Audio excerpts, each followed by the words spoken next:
All right. We are now live. Welcome to the Deploy Securely podcast, where we go deep on the cybersecurity, compliance, and privacy implications of using artificial intelligence.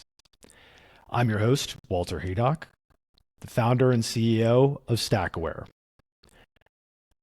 Today, I'm joined by Chas Ballew, the founder and CEO of Conveyor. Conveyor is a Series A startup established in 2021 that leverages AI to automate information security and compliance work to accelerate closing deals. Chad also sits on the board for Aptable, a Y Combinator DevOps orchestration platform, of which he was previously the CEO and co-founder. Prior to founding Aptable, Chaz served on active duty with the Office of the Army General Counsel at the Pentagon, and he is a Princeton University and Michigan Law School alumnus. Chaz, thanks for joining me. Hey Walter, what's up? So, can we start a little bit by just talking about Conveyor at a high level and what sort of mission you pursue and how you help your customers? Yeah, so Conveyor is a B2B SaaS startup that automates the security review process or the information security compliance review process. And our mission is to fully automate security reviews. And today we work on the vendor side, so the company that's responding to the security review. We make software to make it easy to give customers links to confidential docs, or easy to use AI to answer security questionnaires, or use AI to answer one-off questionnaires or questions in Slack for the sales team, stuff like that. So it's a sales platform for vendors. In the future, though, all of vendor trust is going to be AI agents talking to others. And we want Conveyor to be the place where these agents can find each other, authenticate to each other, prove that they are, authorized and validated. And then we want to be the infrastructure that helps these agents connect.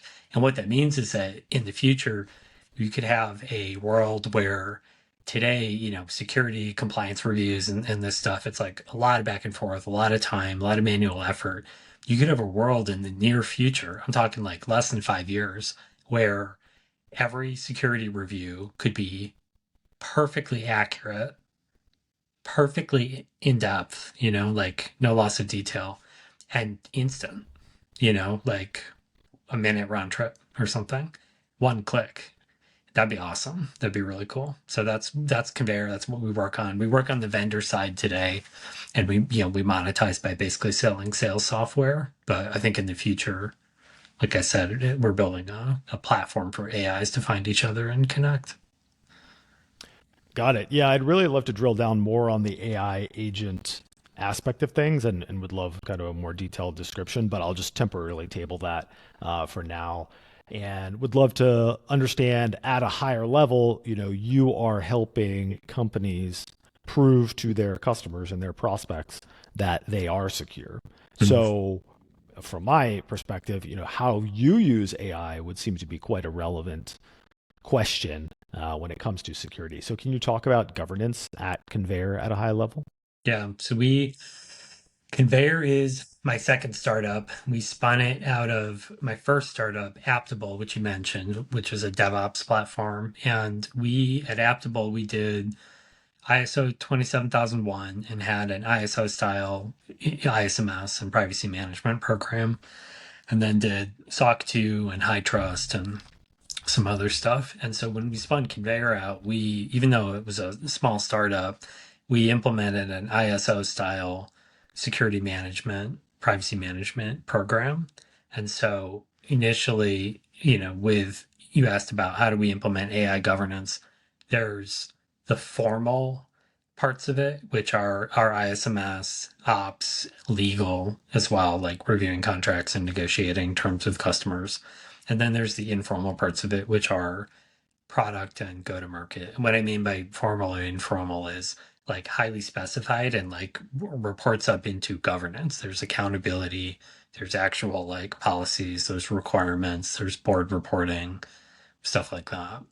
And then on the product side, it's like that's more, we have governance or we have things that we've done to promote usage and AI safely within our product and sales, a lot of that stuff is more like how do we educate our team and how do we, take advantage of opportunities versus like strict requirements and compliance style governance.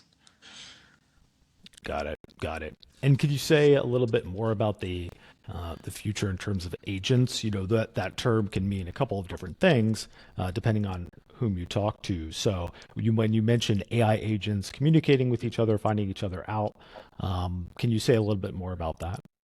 Yeah, language models and deep neural nets, like deep learning and the neural net architectures are working, and they're working better and better. And the improvements in reasoning and planning are some of the most exciting improvements and capabilities out there. They're on the frontier of what Google's working on, what OpenAI is working on. Everyone's working on reasoning and planning. And so AI agents are embodied, software agents that are planning and executing plans. So instead of today, like the our product, we make an AI product that's like a question answering system. So it's like an oracle. You ask it a question and you get answers and links to citations and sources and documents and stuff like that. And that's a useful tool that uses AI to generate answers to questions.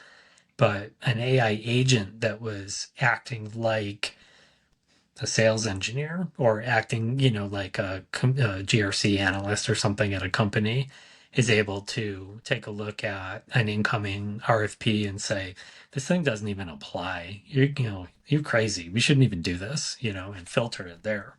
Or they're able to say, okay, I can deal with these three tabs, but this one needs to go to legal, and this is outside. Like this has to be approved, right? The kind of process stuff, and that's what I mean about we're going to see software that's able to take on projects like that and more complex workflows and deal end to end, get a security review done, get a compliance review done, even if that involves coordinating with other humans or filling in missing information or pushing back on the scope, of something and saying, hey, we don't have physical servers here. This cell section, is not applicable. Got it. So the agent would be orchestrating the whole process potentially. Is that an accurate description? Yeah, planning the initial.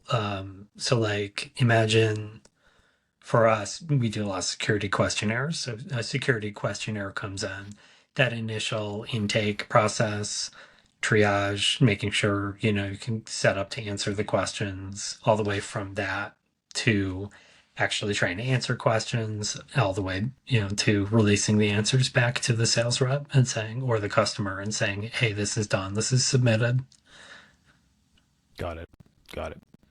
So, in terms of the risks that you see in terms of AI use, what are the biggest ones that are on your radar specifically when it comes to Conveyor or in general more broadly? I mean, there are some new AI specific risks, but we think about the risks primarily through our ISMS and our commitments to customers on, through information security. So we look at security and privacy and look at any software system that's using AI primarily as just another software system that's processing data. So what data, this is like traditional boring ISMS stuff. What kind of data is it going to process? What's the sensitivity level or the classification level of that data? What is the data going to be used for? What, rights are we giving up? Is it going to be copied? Is it going to be mixed in? All of that stuff has always been, part of reviewing any new software provider. You know what I mean? Like, it doesn't really matter that it's AI specific. This is just, hey, there's a lot of change going on in software. There's a lot of new software and features being adapted. And then how do we analyze this stuff? And, you're analyzing AI specific systems, but like the nature of the risk analysis or how you think about the sensitivity of data hasn't changed that much. So that's one bucket of how we think about risks of AI. The other bucket is genuinely just straight up new risks, like new novel, intrinsic properties of AI systems. So like all the way from, surface area around like prompt injection, and like what are you exposing back to users? What can that be used for? All the way to um I mean, like quality pipelines for generated answers and stuff like that. That's very specific to the fact that you're using AI. Got it. Got it. And those are the risks that are on your and other folks' radars. Is there anything that is on your radar that you think other people aren't paying enough attention to? Something that's kind of a long-term challenge that you are focused on? I mean, we make compliance software and we use, AI, and we're not developing frontier models. I do think that the capabilities research at Frontier Labs is pretty incredible and is also probably, risky. I do think it's risky in the sense that if we don't have reliable safety and alignment techniques, right? And like the best that we have right now is reinforcement learning with human feedback. And there's a lot of people who are like, skeptical whether that's an actual reliable safety mechanism. Did you see today Google released a paper showing that they had a math system that got silver medal status on the international math Olympiad test. Yeah. So like pretty good at math, reasoning system. And that kind of stuff it's going to get very powerful very quickly. And that's not a risk. There are going to be risks in deploying even more powerful and more capable frontier models into software systems like ours, and they will present new risks. But I think I don't know. I just think most people don't really understand the nature of having AIs that think as well or as flexibly or even close to as good as humans. I think that's really going to impact society in important ways and potentially be, risky in the sense of, do I sound like a doomer, but it's like, yeah, do humans stay in control? These things, I really believe these AI systems are getting really good, and we're just beginning to figure out how to actually use them and like put them together into software systems, but they're really working. They're incredible. So existential risk Yeah, is on your list, is what you're saying. it is on my list. Yeah. Got it. Got it. Interesting. So pivoting a little bit to more of the compliance side of things, you get a lot of security questionnaires on behalf of your customers, and also yourself. You're probably looking at this. What regulations, legislation have you been paying close attention to?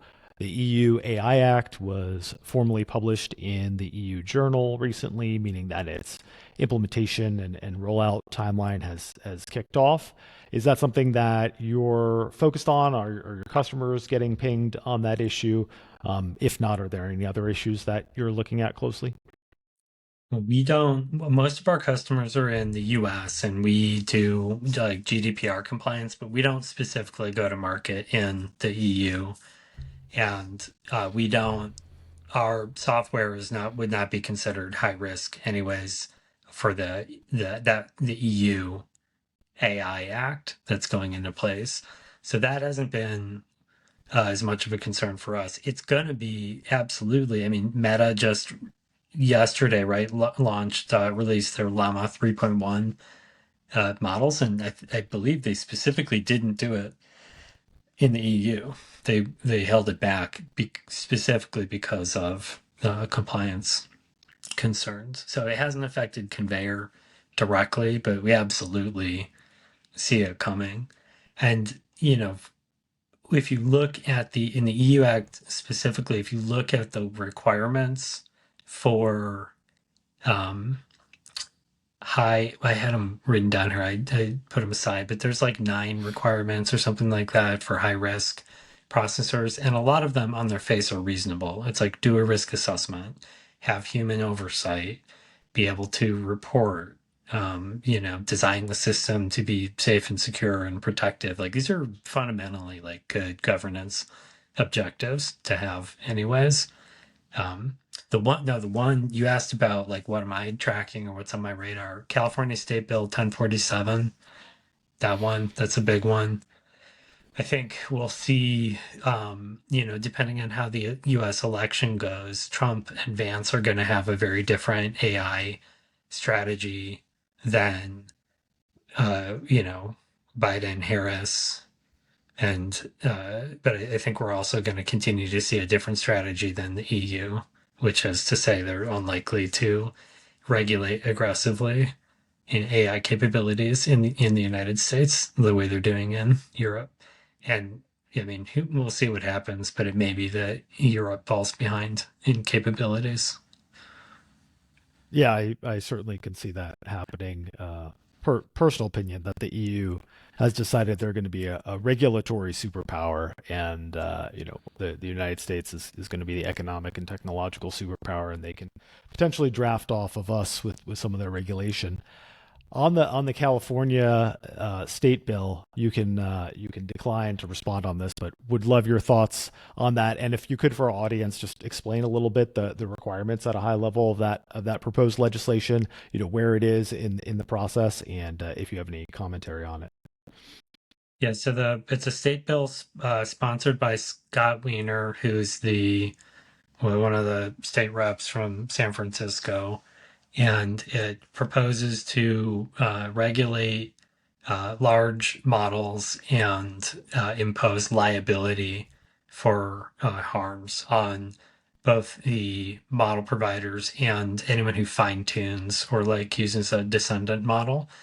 And there's a bunch of reasons why that specific that legislation is changing and being amended. So even whatever I tried to stick to what is uh still true, but they're still trying to figure out, okay, models of like what size do you measure it based on flaps during used compute or training data size or total compute budget, or like parameter size, or what's a meaningful way to try to get at describing the models that you want to regulate. But then they also say, look, they're the harms that we want to prevent.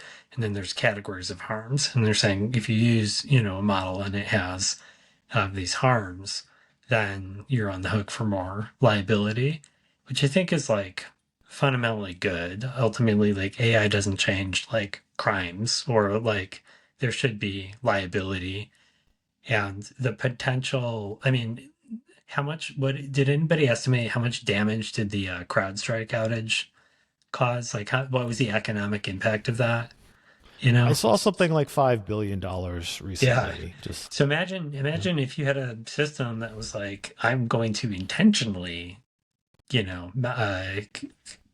cause some chaos or something like that. You could probably do quite a bit of damage. And the way that the California state bill today looks at damages like, total economic impact, but like it's pretty easy to do 5 bill of damage. You know what I mean? So it's like, are we going to regulate every system like that? It's not clear. Um, but yeah, that's the California state bill. It's pretty active. I think it was just advanced in the legislature. There's way more detail and way better policy analysis that people can look for. But the abbreviation is SB for State Bill 1047, I believe. And got it. yeah, we'll see. There at some point, it is California's scope for the bill is anybody with basically any tie. Like it doesn't matter where the model was trained. If you're serving users in California, you'd be regulated under this. And so there is some sense that it's like a backdoor to national policy or something like that. I think ultimately that's not going to be workable just like ultimately we should have a national privacy regulation statute, and it shouldn't be, 50 different states with their own unique privacy frameworks. It ultimately probably is better for business in a lot of ways if there are compliance regulations that apply. On the other hand, there is a very much like a pulling up the ladder problem, which is the companies that are best positioned to advocate for regulation are also the large incumbents in their position to advocate for regulation that enforces their advantage and makes it harder to compete. And it's very tricky to get regulation right like that. So yeah, who knows what's gonna happen? Until it may take like a very serious bad like a bad thing to happen before the United States sees, like a national privacy or security standards. Um, who knows? I mean, AT&T breaching every single, what was that? Every single phone record that they had. It's like didn't seem to make a dent in anyone's calculus. So like, what will it take before we say, hey, we really should finally get around to having a national privacy, data privacy and security, law, and then regulations and rules around, you do have to protect data, you do have to keep data safe. So who knows? Until then, if California passes the bill, they'll try to enforce it, I assume. So who knows? Yeah, we'll certainly see. And one thing that caught my attention, and last I looked at the bill, this may have changed, but the last I looked, it would apply to open source developers as well, even those Hmm. who are not receiving any sort of compensation. So, Yeah. you know, And that imposes liability, and in that's a question people have asked. Even this, is this going to kill open source? Because the only companies that will be able to get insurance and cover liability will be Google and Microsoft, and ones with deep pockets.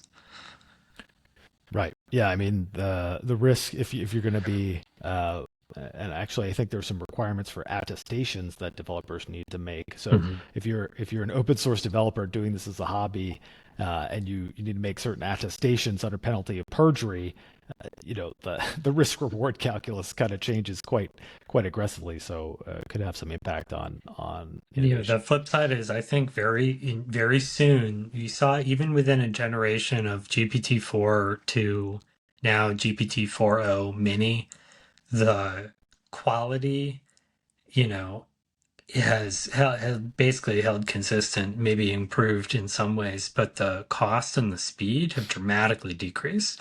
And Mhm. so, I do think that we're going to see GPT-5, or we're going to see the continued investments in training from the compute data centers that have been assembled in the last 18 months. We're going to see the next generation of models. Now, maybe they won't improve that much, or maybe they'll hit a wall, or maybe they'll continue to scale, right? But even with like the next iteration beyond GPT-4, I think we're going to see the same cost and latency and curve continue to compress, meaning initially the big model will be very expensive and slow, and, you know, then it'll get really fast and really cheap.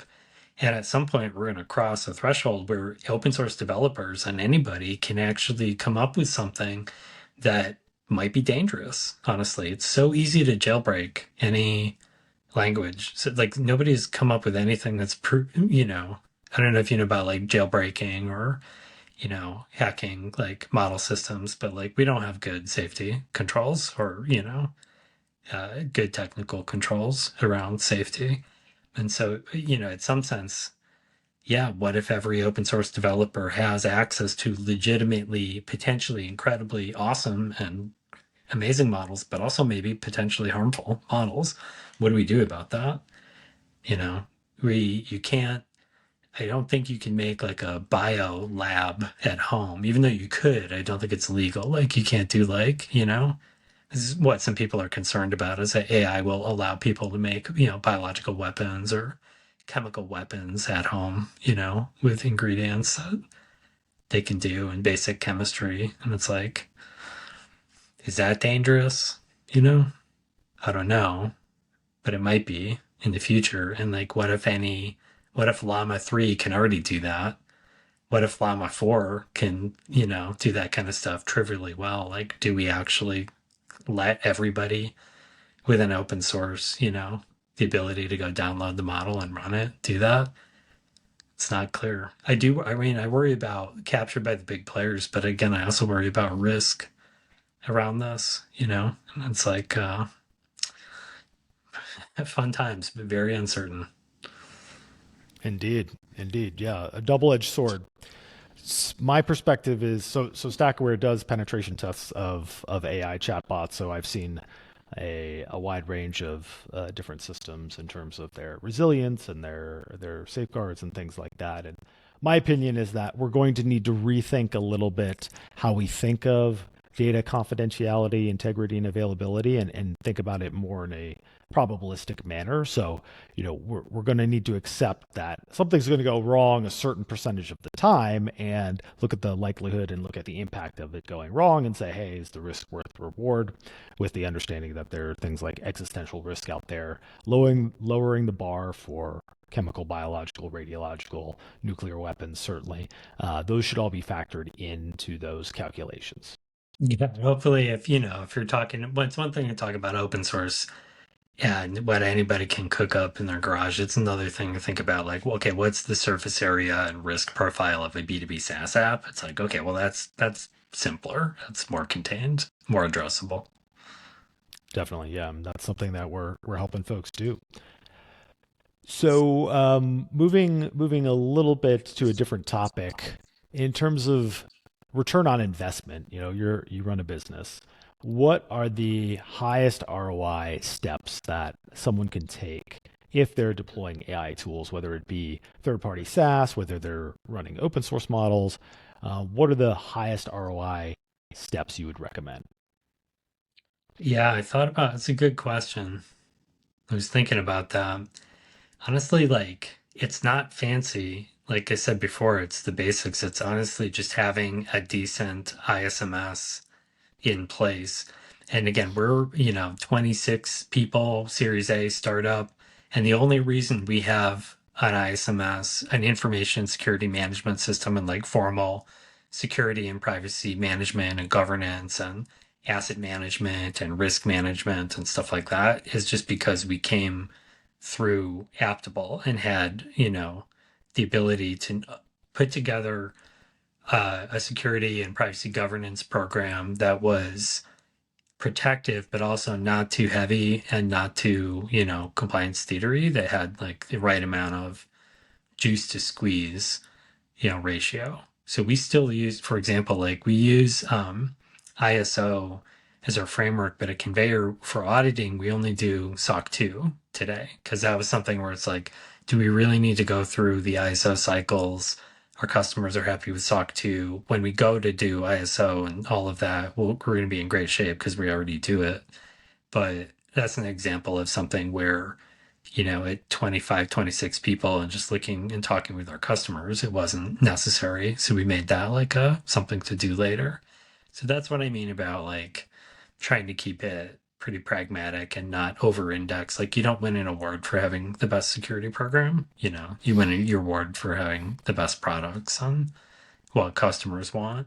But that approach to having like a position and an opinion on security and risk and being able to talk about how some things are very high risk and very sensitive with the team and say, hey, like personal information or anything related to the crown jewels or the bank account, that's all high risk. But then also be able to say, look, like there's a lot of other stuff here that's not super high risk, right? If it's not involving customer data or other stuff. Um, so with all of that, with AI coming along, you asked about like bang for your buck. All of those muscles were already built. We already know how to like flag, hey, I want to use a new tool internally and take it through, give somebody a heads up, take it through a quick review. We've already had processes in place for like incorporating like our software development lifecycle and doing both evaluations of AI tools and architecture and then evaluating like changes we're going to make. Those were all already things that existed. So we got a lot of leverage and return on investment just out of having that security program in place. And then just running AI has been interesting because it's got new technology, new risks, some really interesting novel things. Like we've been getting phished. Our employees, we haven't had any video phishing, but if we do more, video interviews and podcasts, it becomes trivially easy to, scrape a deep fake or something. So yeah, it's all interesting stuff, but the bones of how we're responding to it are just with good old fashioned, information security management practices. And that's been something that just I don't know. I sleep pretty good at night too, knowing that we put the right amount of effort into our security, posture. And then when something like AI comes around, it's like, okay, we can do this. We can respond to it and do what needs to happen. Awesome. Awesome. So Oh, on one other the, oh one yeah, other go ahead, thing. please. So on a totally different topic, that's more of like how do you like we succeed as a business and take advantage of AI while also mitigating the risks. On a totally different topic, allowing people on the team to do training or attend webinars, or if they want to get smart on AI, we've been really encouraging that, and that's been high leverage as well. That's more variable. That's like, okay, somebody wants to like, go watch a webinar or take like a course on fine tuning or something, or, go to a conference and give a talk about securing AI systems. And we try to promote that. And that's all high leverage because then they come back and share, what they learned with people. Awesome. Awesome. Good to hear. So on a similar note, from a, that's a high ROI activity. Conversely, what are the things that you view as kind of myths or mistaken beliefs when it comes to using AI securely and responsibly? And like that could be low ROI or even negative ROI. Yeah, I don't know. I mean, I think that so there are people who have mistaken beliefs around AI. Uh, like a lot of people are like, well, if AI gets too good, we'll just pull the plug. I got a lot of people still think that that's the case. Like if the robot goes bad, just remove its power source. But It's that's probably thought about that if it's that good. exactly. But I mean, we see a lot of hype around AI, but I don't know. Yeah, low ROI, low return stuff. There's a lot of AI tools that just don't work, you know. They just don't. It's like, okay, like a cool idea, but the problem is it doesn't work. Like whatever you're doing, it could be a transcript tool and you use it and it's like, oh, the transcript's not that good. It's like, okay, am I gonna change how I do things for this? Um, but that stuff, I think what's cool today is that you can evaluate that stuff pretty quickly for yourself and decide, which products are like usable and gonna work.